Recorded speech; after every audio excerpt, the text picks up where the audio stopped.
দীর্ঘ ১৭ বছর রাজস্বিক প্রত্যাবর্তনের পর শুক্রবার বাবা শহীদ প্রেসিডেন্ট জিয়াউর রহমানের কবরে ফুল দিয়ে শ্রদ্ধা ও দোয়া মোনাজাত করেন বিএনপির ভারপ্রাপ্ত চেয়ারম্যান তারেক রহমান।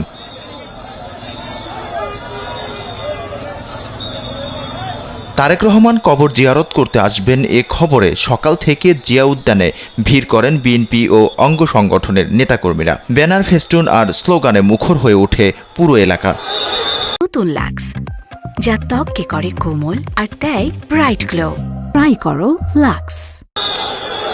নেতাকর্মীরা বলছেন, তারেক রহমানের দেশে ফেরা শুধু দলের জন্য নয়, দেশের রাজনীতির জন্য একটি গুরুত্বপূর্ণ মুহূর্ত।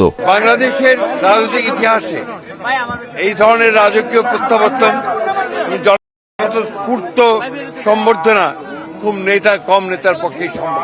জনগণের উন্নয়নের জন্য, বাংলাদেশকে একটা সুদৃঢ় অবস্থায় নেওয়ার জন্য, একটি সুখী সমৃদ্ধ বাংলাদেশ নির্মাণ করার জন্য তিনি একটা পরিকল্পনা নিয়ে এসেছেন।